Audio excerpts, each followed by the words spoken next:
Sa panahon natin ngayon, ano nga ba ang pamumuhay ng ating mga kabataang Pilipino? Sila ba ay kagaya pa rin ng dati? O sila ay may kanya-kanyang paraan ng pamumuhay sa kani-kanilang lugar?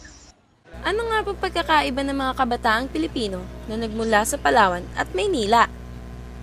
Ang dokumentaryong ito ay papahayag sa inyo kung ano pagkakaiba ng kabataang Pinoy sa Palawan at Maynila.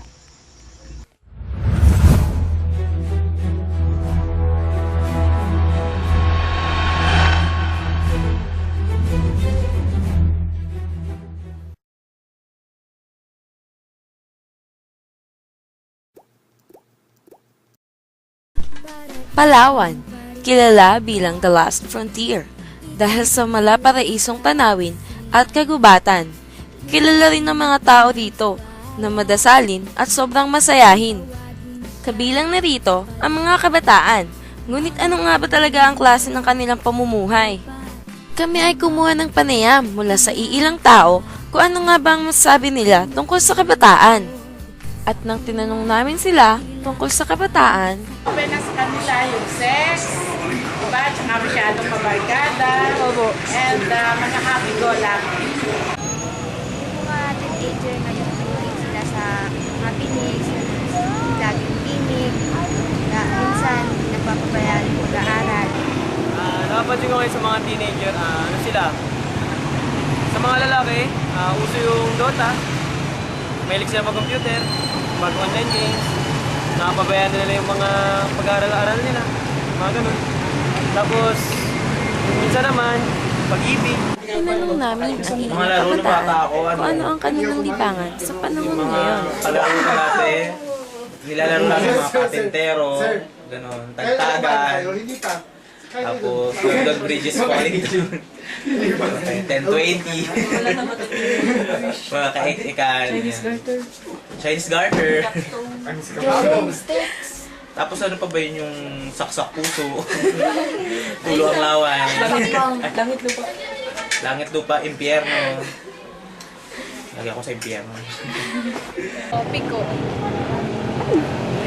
At ang pagkakaiba ng noon at ngayon, Paborito ko ng games ay friendship. Yung DD games tsaka yung Fibs. Ngayong nalaman na ang panig ng Palawan, ano kaya ang kanilang pagkakaiba sa Maynila?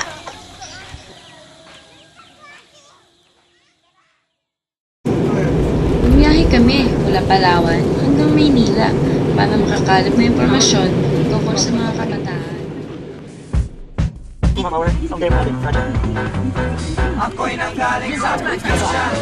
Oh yes, para mabuhay sa Manila. Oh yes, ako'y gumising ng maaga.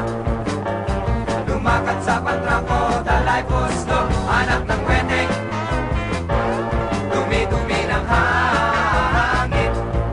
Nahihirapan na akong makahinga. Nadugot pa 10 pesos ko sa alkansya. Ay Manila, ang hirap ka ng buhay sa Manila. Maraming sasakyan sa kalsada. Nakakagulat ba? Tawid ka lang ng kalye, mahuhuli. Naghanap buhay. nagsimula muna kaming magtanong sa dorm na aming tinutuluyan. Life dito sa Manila, haggard lagi dahil sa traffic, tapos buhay na buhay ang nightlife. Puro gimmick lagi yung kabataan dito. Tsaka gimmick, toot! Isang bagay lang, ang lifestyle dito sa Manila naman. Anything goes dito. Walang pakialamanan, walang keme, walang arte. Yung style mayaman sa probinsya, hindi pwede dito. Dapat lahat pakisamahan mo.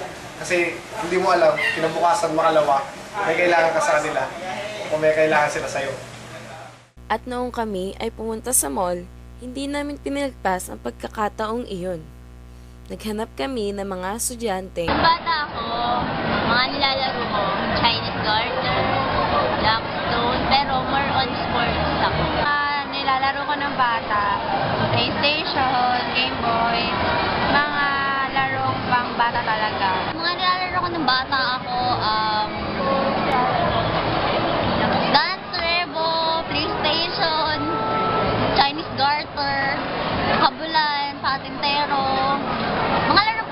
At nang tanungin namin sila kung ano ang libangan nila ngayon, Voice sa TV, internet, shot!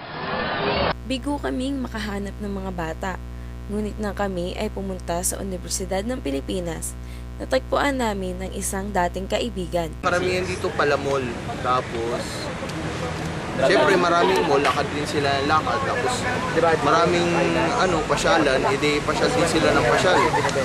Tapos, depende rin kasi sa school. Kung example, kung i-treat natin as example yung mga students dito, papansin ko hindi sila pala alis. Lagi na sila sa dorm at sub-sub sa kakaaral.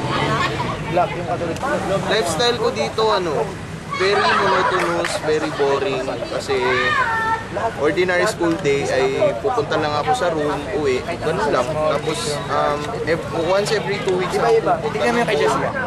Kasi syempre, naamin ko probinsyano ko, hindi ko naman lahat alam ng pasyalan dito. Kaya ang pinupuntahan ko lang ay malapit na mall, which is Trinomine, SM North. Hanggang doon lang ako, hanggang doon lang yun.